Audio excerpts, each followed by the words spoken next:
Hey, can you guys hear me? Scott, if remember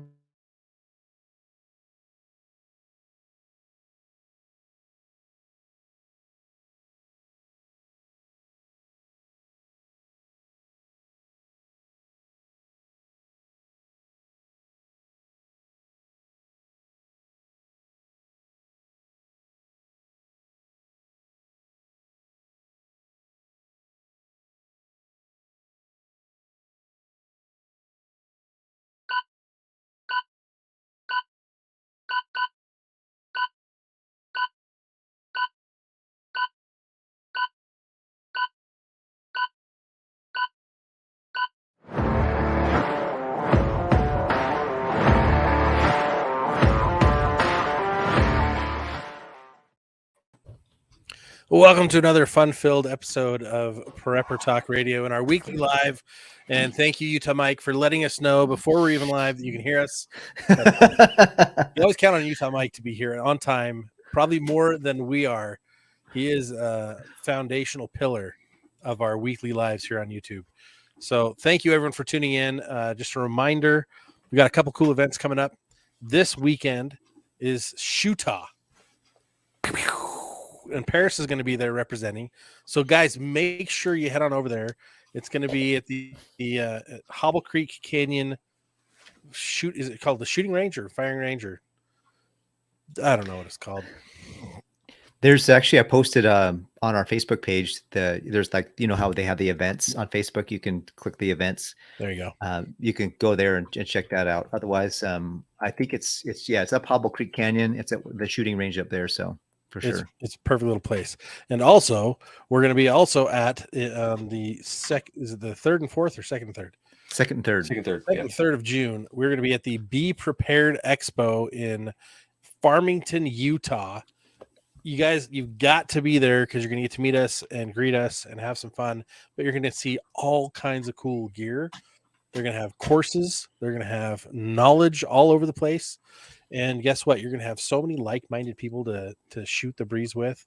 I bet you'll learn something pretty fantastic. And I'm looking forward to that because I'm taking work off. I'm going to be there. It's going to be great. I really enjoy going to events like that. So really, really looking forward to it. Yeah, me too. Well, what I want to talk about tonight is what are you looking forward to in the collapse? In a SHTF, right? Whatever. What Teotwaki, whatever you want to call it, the apocalypse. Like, what are you actually looking forward to? Because most of the time it's like, oh, gloom and doom. You know, and speaking of gloom and doom, don't forget to go to jacemedical.com, use the code PrepperTalk to save $10 on your emergency antibiotics. I'll miss that in the apocalypse once I run out of those, but I will not miss emails. I'm looking forward to having and I'm sure I could do it now, but I'm having a more simple life, like not having all the distractions of 5,000 notifications on my freaking phone. And that I'm looking forward to that. Just being able to say, you know what? I can kick back. It gets dark, kick back and just relax and not have to worry about all the notifications. Yeah. On that same line, you know, I've got a job that I could work literally 24 hours a day, right? I could sit at home in my office and work is kind of constantly on my mind. I want to just shut that off.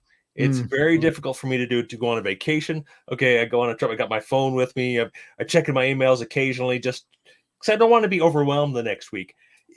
It's like a retirement, right? I'd love to use it as retirement. I'm going to retire. I'm done with work. A career change, a career path. There we go. I'm restructuring my future. I think honestly, I will be so happy to have the media gone. And I guess it really depends on what kind of collapse we're talking about. There's a lot of different kinds of collapses. So we're talking about worst case scenario here. Yeah. Oh yeah. I'm going full apocalyptic mode. Like, okay. All right. What would you look forward to being gone? Like what would you look forward to being different? Like the slower pace of life? Yes. Okay, kids, be home when the sun goes down. Make sure you're home by then. You know, I look forward to listening to the crickets every night outside the window. I look forward to being able to grow and trade food. Fresh air, Fresh air. Man. ungeoengineered air, and weather modifications. No aluminum flowing down, right? Prepper Talk will be moved probably to Ham Station at that point. That's a great question, Utah Mike. We'll have to find another way to broadcast. It'll be like movie Red Dawn. Yeah. At the end of the song, then they'll have a little broadcast for all of us preppers out there. Oh, and this absolutely chemtrails. Yep. Yep. Look forward to no chemtrails. Geoengineering is the proper terminology there. Chemtrails is widely understood, but it's geoengineering is a word our government uses, and that's how they perpetrate that on us. So, and they're admitting it now too, which is crazy. I'm super excited because I remember getting in an argument with a guy years ago, and he's like, "That's contrails, not chemtrails." And I'm like, "Bro, just look at what you're thinking." There's a difference. And now that they're admitting it, I almost want to send them an article or two, but I'm like, you know what? It's not worth it. I'm just going to let it go. Be the bigger man. Send them over to Dane Wigington's site. I forget his site, but geoengineering blog or something like that. Mm-hmm. What's funny is there was an interview with the artist formerly known as Prince, where he talked about that. Mm-hmm. I think I've seen that one. Yeah, and they shut him down afterwards. That's crazy. It's interesting. He's like, "Oh yeah, I noticed. Like people be all happy, everything is great, and then in the afternoon things would get weird. Oh, and by coincidence, there are all these lines in the sky right above us." But the government is admitting to a lot of the weird, wacky stuff, the psychotic stuff they've done to the public. Now, finally, 20, 30, 50 years later. Like there was a time where they were driving around Brooklyn, spraying toxic fumes into the air to see what it would do to the population. And I just heard about this last week that it was recently admitted. And I'm like, what? Oh yeah. Yeah, there was a CIA op or whatever. Like I can't remember what 3-letter agency did it, but there was like a car that they out the exhaust or something that the trunk had a little thing they were shooting stuff. Crazy. It's crazy stuff. I won't miss any of that. I will miss burning new CDs, but again, I already missed that. I mean, I haven't done that in years. Now you just add them all to your hard drive. Do you guys remember making your own mixtapes? Yeah. I grew up in the 80s where we could do mixtapes and then mix CDs. Mm-hmm. So you play your CD so you don't destroy the original. You'd make a copy, and then you destroy the copy, and then you go make another copy of the original, right? I guess we were prepping early on, like stockpiling our music and movies so that we didn't ruin them. So this might be a little selfish of me, but I think one of the things I'll look forward to is all the people who thought I was, and I am crazy, but all the people who thought I was crazy will have now experienced what we've been trying to tell them, and they'll be, you know what, you were right. It's on my list too. It's right there, Paris. I wrote it. I don't necessarily need to be right in the fact that I'm like trying to be better than everybody, but it's just validation. Mm-hmm. Hey, Paris, Shane, Scott, everybody who's listening right now, you guys were right. And it'll have already happened. You now. That's not validation. It's vindication. Well, that's true too. It's like, oh, he was right. Oh man, I'm an idiot. Wow, I should have done this. Right? They'll be like, man, but did you know? Do you have conversations now where people are like, oh, but did you know this is like, it's I don't know. It's funny because I was at the credit union this morning, and one of the tellers was like, I haven't seen you in a while. How you doing? We start talking. He goes, oh, did you know? And he starts talking about different conspiracy facts. Yeah. And I'm just like smiling. I'm like, yeah, I tried to tell you about that 5 years ago. And he's like, I really got into this the last 3 years when I started getting exposed. It's amazing. It's fantastic information to know. I'm like, yeah. I mean, even thinking about not to get into too many political things, but what Durham just dropped on the Biden administration is like, guys, we knew this was corrupt. We knew that they were making stuff up, but nobody else was willing to believe it. Oh no, it can't be that bad. How would our government do that to it?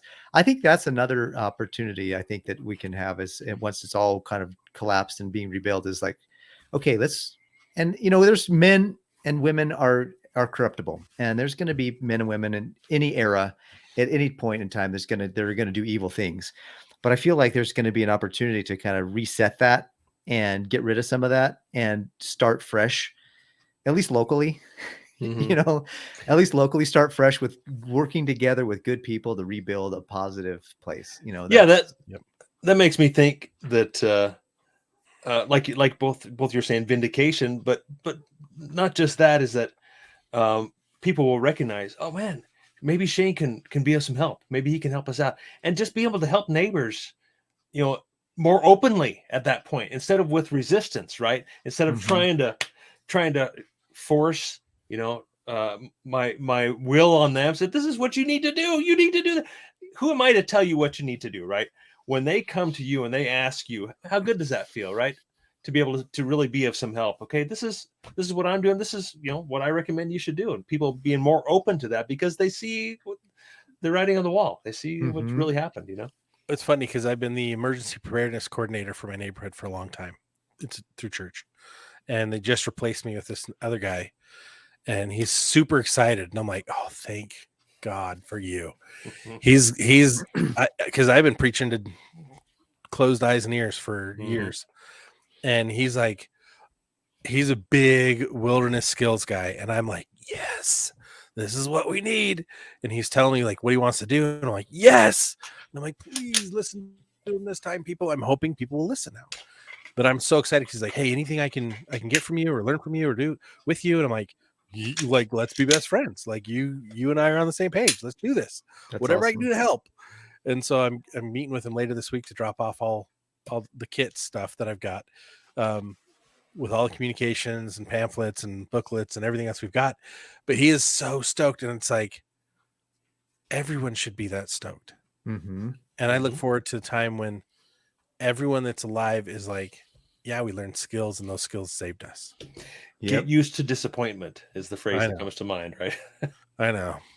Get used to But it almost, what's funny though is I look to the post apocalypse like I look to my childhood memories with fondly. adoration, because I remember going to help the neighbor.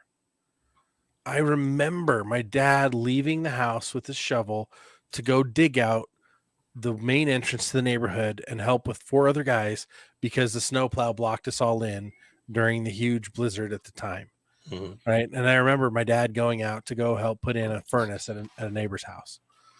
Right. And I look back and I go, man, I remember when we were walking down rows in the community farm, and we were pulling all the weeds out and catching frogs and toads or whatever that was at the time. But I was like, that happened from the time I was about 5 or 6 years old till about 12 that I got to be involved in that. And it's like, those are the things I actually look forward to again. It's like, hey, where are we going to get all our information? Maybe it'll be the community billboard like it used to be 100 years ago. Mhm. You go to the little town square and there's a little billboard and there's all the stuff up. Hey, anyone need help with this? Or hey, I lost my cat, and Bob over here is like, oh, I ate it. Sorry. Right. Look forward to that grassroots community again. Like we're everybody else's business, but they also know yours, and you're all working together to keep the town thriving. I look forward to the powers that be, the financial institutions, the governments, the banking system having no influence over me, right? Having nothing, holding nothing over my head, being free that way, At least that's what I picture it. I mean, who knows what kind of collapse is going to be? It's going to collapse into, because if you think about it right now, we are in both without rule of law and excessive rule of law. That's where we're living right now, because the elite are enjoying the without the rule of law. The peasants, us, the people, we're living under excessive rule of law. I'm looking forward to that kind of going away, and we're all on a level playing field, right? I look forward to, along those lines, I look forward to going back to or being involved in competency as the person who gets to actually do or lead or organize based on competency, not based on what you guys are, who they know, or how much money they put in, or what their family line is, or what other secret combination nonsense this has put them and propped them up into this leadership role. I just want to, if somebody's competent, let them do it. If somebody knows how to run something or build something or create something or make something and they have competency in it, let them do it. Like, who cares? Like, oh no, you can't do that because you don't have the seniority, or you don't have to be you can't do that because you don't have the right title. No, like if the guy's degree or whatever, yeah, like who cares if like there's so much right now that they just put onto into expertness and what you're not a biologist, you can't tell me what a man or woman is. Like, no, I'm just common sense tells me what a man or woman is. Like, I don't need to be a biologist. Cop taught me all I need to know. Right? Like, boys have a penis, girls have a vagina. That kid was like legendary, right? And he should still be legendary because he's still got the truth going. That's what I look forward to, that kind of thing where there's somebody who's competent gets to lead the way. Well, and that the people were voting on competent people, exactly, and that there's not corruption, right? Oh, there's always corruption as long as it's people, but there's not corruption to the level that there is now. And maybe I'm looking further forward into a Zionist scenario than I should be, but man, that's the thing that I'm really looking forward to. Right, when I can take the things that look, I'm holding this up. This is a dummy version. When we can take these and break them down and start using them as tools for gardening. Yeah. Or maybe make some new pots and pans to cook a meal for my neighbor. Like, that's what I look forward to. And so, like, my neighbors across the street, they just moved in and they brought us some cupcakes. And I'm like, man, we need to do more of that with our current neighbors, where we're getting involved and getting connected outside of church, outside of the community events, outside of school, outside of all those other things, like getting more involved. And maybe that's what we need to do now, is we need to start getting more involved with our community now and getting back to the grassroots, so that we're not like looking too far into the future, hoping it'll happen post-apocalypse, right? But start building a better society today. I think maybe that's the epiphany I'm having right now is, we need to do more of that now. Well, I think along those same kind of lines is, we're all us preppers, we're preparing for the worst, right? Which maybe takes away from our present, right? The way we're living, we're maybe compromising. We could be out, having fun, going to the beach. I mean, doing all those kinds of things that normal people do, right? Air quotes. But what that does, it prepares us to be anti-fragile when the collapse hits. So we look forward to that because we're going to excel at those things we prepared to do, right? One of the other things I look forward to is, and I'm gonna say a bad word here, I apologize, but I look forward to having places like McDonald's being completely obliterated. Like, McDonald's is a bad word to me. That's where the joke was. Anyways, so like having good food that we can fuel our bodies with, and having I don't know what the statistics are, but that for years we were all worried about starvation on our planet. And there's still some people that we need to worry about with starvation. And however, I feel like, and I think the statistics are in on this, that the world has got an obesity problem now. Like, and frankly, a malnutrition problem, because they might have obesity, but they don't have the right nutrients in there. And that's why so much illness abounds. Like, if people would get back to get rid of the pharmaceuticals, get rid of the, there's a place for medicine, don't get me wrong, but get rid of some of that stuff that's harmful. And there's more people that die, I think, from doctors misprescribing things than many other things in general. Yeah, exactly. It's like, it's the highest cause of death. Let's get back to some of the things that God put on this earth originally, to, herbs and plants and things of that nature, to kind of give us, I don't know. I look back in the old, the new, in the Old Testament. I mean, how did Adam, and I believe it's the same time frame. How did Adam live 900 plus years? If there's something different. Oh, don't go down this road. I was going to say, sorry. So there are scientists who actually have been tracking this, and they've actually pulled bubbles, and they pulled the air out of these bubbles in amber. Oxygen. The society before the flood had a huge density of oxygen in the air. Yeah. Wow. which Much made higher things grow concentration. Yeah. bigger and last longer. And so you take that into consideration. And now this gets okay. This is non-prepping. I'm going to jump for a second. We'll come back. But this is a topic that I'm like, what? This could be the answer of answers. But they talk about in the Bible, they talk about dragons. They do. But they don't talk about dragons in our day. They're all mythological, right? But they now talk about something that they invented this term in like I think it was 1840s or earlier, maybe 1340s. I don't know, but it's less than a few hundred years old. The term dinosaurs. Mm-hmm. Pre-flood, lizards and man grew a lot longer and bigger, and therefore, what if those lizards, because they don't stop growing, most of them don't stop growing till they die. What if those were the dragons? What if those were what we look for now as dinosaurs, right? Total weird theory. Yeah, I'm like, that's an area where I'm like, I must learn.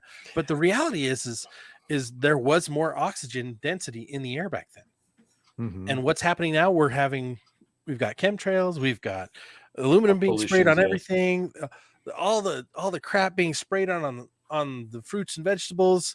Like, you got to grow your own. You got to grow it in a greenhouse. Like, eventually we'll get to be able to just go out in the field and play Adam and Eve and have like our own garden of food everywhere. Like, that's what I want to get towards, is more trees, more fruit trees, nut trees. Yeah. And be able to just preferably the version of Adam and Eve that had their robes on. Well, yeah. I thought you guys were talking going about the value of the garden. Yeah. Where I thought you were going with that, Scott, is that Adam and Eve, they got kicked out of the garden and they had to make their bread by the sweat of their brow all their days of their life. And I'm kind of looking forward to that. We have life so easy, so convenient right now. It doesn't take much effort. We're weak, we're flabby, we're fat, and we need to be compelled to do things the hard way. Right. Yeah. For our own benefit. That will change. That will absolutely change. And I'm looking forward to it. I like hard. I mean, I'm getting older, but yeah, go ahead. Sorry. Well, no, I love this. It goes right along with what we said. Let food be thy medicine. Thank you, Kimberly. Amen. Amen. Hallelujah. We need to start eating real food again. And we need to start letting that be the medicine. Now, I've tried to self-medicate by overeating. That doesn't work. It's a psychological issue that I fight with all the time. But like, those who know me know that I'm a big guy and I can put down the food. I just can't put down the knife and the fork. And the problem is we've let all this weird crap be our medicine that's not really medicine, and let this other crap be our food that's not really food. Mm-hmm. But if we're forced to grow it again, it's a total dynamic change. Like processing your own food, like say a rabbit or a chicken. I remember the first time I did both of those, I had to dispatch them. It was a spiritual experience. It was deeply humbling. And guess what? It has been humbling ever since. There's so much gratitude when you grow something in your garden, or whether it's plant or animal husbandry, like you're making your food, growing your food, nourishing your food for a greater purpose than just going to the store and buying something. There's so much gratitude there. Yeah, I think I think about how again, kind of living off the land is not, if you're not knowing where your next meal is coming from, or you're really dependent on that crop to come in for your plants to do well, man, really relying on the Lord and prayer every single day just to survive. I mean, that sounds horrible. I think maybe to some people that really sounds not fun and desirable, but I mean, that's the way our ancestors lived for thousands of years. Again, me looking to the past to prepare for the future. They relied a lot more on God than we do now, because we just rely on our own creations, right? When we're compelled to take care of our crops so that we can make sure to have food over the winter, that's going to take a lot of faith, a lot of work, a lot of exercise, and very much a growing experience for people who haven't experienced that. Yeah, big time. It's true. It takes a lot of faith to realize that when you plant a seed, I mean, the reality is let's just think statistically. Like, you put a seed in the ground and it grows and creates food that you can actually eat. Like what? Like, to me, that's just a miracle. If people who think that there's no such thing as miracles anymore, to me, that's a miracle. Like, are you kidding me? Like, my son was so excited because he wanted to plant some flowers, and he put a seed that we had in a thing, and he's like, Dad, a little green thing is above the dirt. It's working. I'm like, yes, that's cool to see that miracle of life. Yep. And to me, that's the other thing that I think really, I feel like once we get to that point, we're going to bring back one of the most powerful characteristics of faith and Christianity is the gratitude.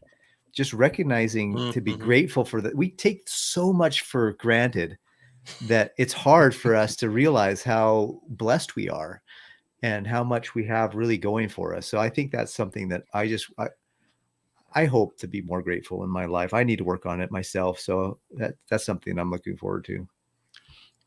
Well, it's funny because, like, how do you feel after you work really hard all day, especially in the dirt? Actually, good. It's exhausting, but you sleep feel so good. much better at night. I go to work right now, and I at the end of the day, I'm quite miserable. But it's like when I work in the garden, when I work in my yard, and I get exhausted doing that, at the end of the day, guess what? I'm tired but phenomenal. It's weird. It's really weird, and I look forward to that more because I don't have all the other distractions to keep me from doing that. It's like I've got plans in my head. I'm like, okay, I'm going to take this part of the yard, and I'm going to put 2 fruit trees over here, and I'm going to terrace this, and I'm going to put onions and chives, and I'm just like, okay, what else can I put over here? Companion plants, and where can I put my chickens? And where? It's like, oh man, I cannot wait. Post-apocalypse, like seriously, like there's so many advantages. Yes, there are some disadvantages. I'm not going to be able to roll down to the 7-Eleven and get a Slurpee. It's not real food anyways. I'm not going to be able to roll over to the arcade and play some game. I may or may not have a medical expert nearby to help with surgery as needed. But I haven't needed one most of my life anyways. So yeah, there's definitely pros and cons. And so this episode's focusing on the pros, of the things that we would look forward to. Yeah, there's going to be some definite concerns as we just struggle with not having the convenience of a grocery store and not having the convenience. There's going to be, I feel like there's going to be a lot of people that are so addicted to the dopamine rush of social media that if they don't have some kind of something like that, they're going to have to replace it quick. And they're going to have to go out and talk to the neighbors. Yeah, what the heck? They're going to be out there like liking the fence post. Hey, this is amazing. This is a great post. Guys, throw in your comments, like, what are you looking forward to? Like, ideally speaking, post-apoc, post SHTF, like, throw in your comments down below. I want to hear from you guys. Like, what are you looking forward to? Big or small, doesn't matter to us. Just throw it in the comments. We'll start riffing off of that. And here's another thing that, I mentioned, I'm looking forward to retirement, right? Right. And I guess part of that is I'm looking forward to asset inflation of my gold and silver assets, right? Because we have a financial collapse. So for a certain time there, we know we can't eat gold and silver. I get that. Like Paris pointed out, we've got to have something to rebuild on the other side. But I already consider myself wealthy because of I have real money, right? But for it to be truly valued, say in US dollars, this is now worth X amount of US dollars. I'm looking forward to being I'm using air quotes, a rich man, according to the ways of the world, I guess you could say, right? Well, it's funny. That's legit. No electric noise, Kimberly. I look forward to the peace and quiet. I said that earlier. Like, I look forward to hearing the crickets again every night, and like having the windows open. Like, I can't have the windows open. We're not allowed. It's weird. It's just the day and age we live in, the city we live in. Like, you can't. That's a security issue. You got to keep the windows closed. Like, I don't want the windows open. Like, there'll come a time where you have to have them open just to keep your sanity, keep your cool. Literally. Right? I look forward, I really do, to simpler living, to reprioritizing. And I think that's why we started talking about this earlier, is reprioritizing things now as if it were post-apoc. living simply, living peacefully, living more service oriented, and living kinder, like being a positive effect of good in the world, however big or small that needs to be. I look forward to fishing for my dinner. Fishing for I've my never been next good meal. at fishing, so I will starve. I'm practicing that a lot this summer. Yeah. Well, your son loves to fish. He does. I So wouldn't it's like- fish otherwise. I really wouldn't fish otherwise. But I love fishing when it's with him or with brothers or family or whatever. But if it were just me, I'm not a fisherman. But I did some trapping as a kid, but never was successful. But now that I know what I'm doing, I've caught a rabbit before. I've had to let it go.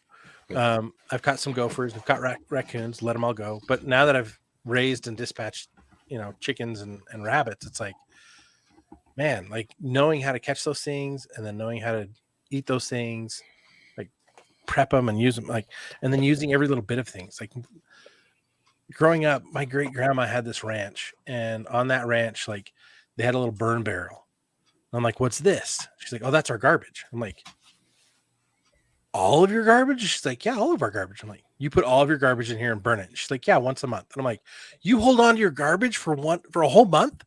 And she's like, well, yeah, doesn't everybody? And I'm like, no, we have a garbage man. He comes every week. And she's like, oh, you have too much garbage. Mm-hmm. And I was just like, what? So she showed me her garbage. She had like almost no garbage. I'm like, what? And she's like, I grow everything. And if I grow something, whatever's left over of it, guess what? It goes back into the ground and puts the nutrients back in the ground. I'm like, oh, and she's like, I don't have boxes and all this weird stuff that I get from the grocery store. Like, she's like, no, I don't need any of that. If I get something from the grocery store, it's because I didn't grow it fast enough or it's not ready yet. But I'm not buying all this packaged weird stuff. And that's like 30 years ago. So now it's like even worse. Like you can't go to the store and buy something that's not in insane packaging. Yeah, I keep thinking that everything we buy, they're just packaging companies. They're not selling a product. They're just selling, packaging is what it is. Yep.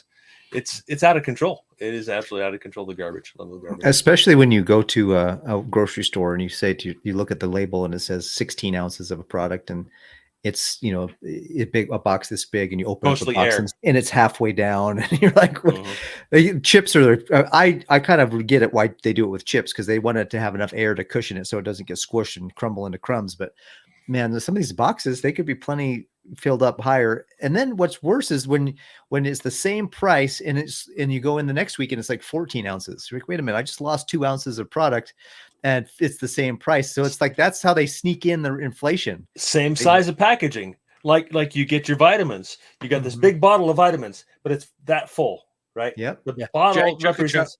You take that giant chunk of cotton and you rub it in petroleum jelly, right, and now you've got a little fire starter. But all those pills wasted. Yeah, the expense of you're paying for all that packaging. And so I guess that's what I'm looking forward to is a lot less waste. I do not like waste. I'm not one of these big environmentalists that say we got to shut everything down because we got to save the world, right? But man, waste. See so much waste, and I would love to be able to compost everything or burn everything that's not toxic, right? And not have to go to the to take my garbage to the dump or have somebody come get it. Yeah, that would be fantastic. I think that's a big reason why there's so much, this minimalism movement has been so powerful because people are feeling it. I think a lot of people are feeling that there's just too much. It's too much now. And we got too many distractions and too many notifications and too many things pulling us here and there and everywhere. And that's why I think there's a high level of anxiety and panic attacks and just the stress and the cortisol levels are up through the roof and diseases through the roof is because we're constantly barraged every 24/7 news. It used to be the news hour. Now it's the news 24 hours.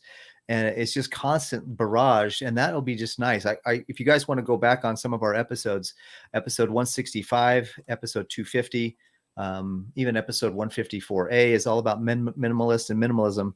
That we'd love for you to watch and listen to some of the stuff we shared back then. So give us your feedback on it. Cause everyone has different experiences. That's why we do the live. Cause we want to hear your feedback too. Like one of the things I look forward to is grounding more or earthing. The whole idea is that you're exchanging your electrons from the earth. You're running around barefoot. I feel like when I run around barefoot, I'm just a happier person. Yep. As long as I'm on soil. I'm not so happy if I'm in Arizona in the middle of the summer and I go run out on concrete to my car and barefoot. I learned my lesson once. Never do that again. But it's like, holy crap. Like, you get so many benefits from just being out in nature, being out in the wild, disconnecting from the digital world. I walk through my backyard barefoot try to do it every day now. After I shower, I go out there and walk barefoot in my backyard and come in and put my socks on and then start my day. But I feel like it's helped. Isn't it weird? Like, you find these natural things and you think, oh, that sounds hokey. And then you do it and you're like, well, I just feel better. Yeah, that worked. More peace. Oh, I don't. It's like apples. I'm eating a lot more apples now. Mm-hmm. I feel better overall. Mm-hmm. Like, an apple a day keeps the doctor away. There might be some good truth to that. Right. It's like all these wonderful things that are good for you are natural living solutions, or living with nature, living with the earth, living with God's creations. And there's so much more joy in that than there is, hey man, I got the new video game. Oh, hey man, I just got the sweetest ride. Check out my new Dodge rims. TRX. It's the most epic truck in the world. It's the Raptor Killer. Like, and it cost me $300 to fill the tank. It's amazing. Okay.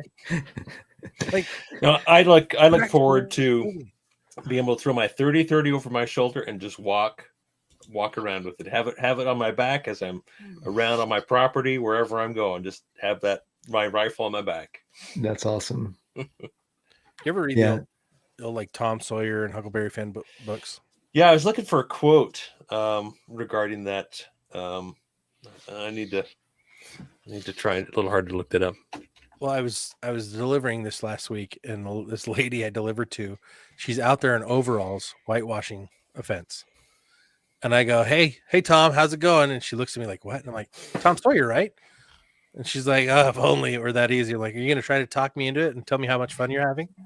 She just starts laughing. I'm like, you are literally barefoot in overalls, whitewashing a fence. This is epic. And she just starts laughing. She goes, and it's not even my fence. Oh my gosh.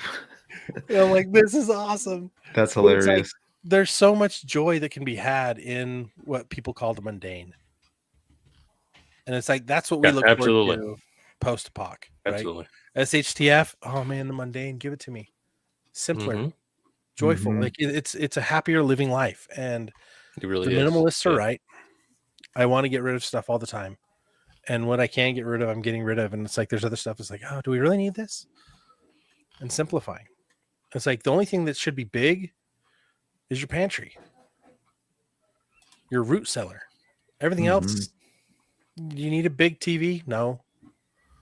You know, do you need a giant plot of land? Maybe, so I can have enough room for my alpacas eventually. But like, what do you really need? You need a family. You need a community. More than anything, you need God in your life. Mm-hmm. Yep. We had a great episode, a couple of episodes about that, spiritual preparedness. And so hopefully that'll, be a good one that people can really relate to and be edified by.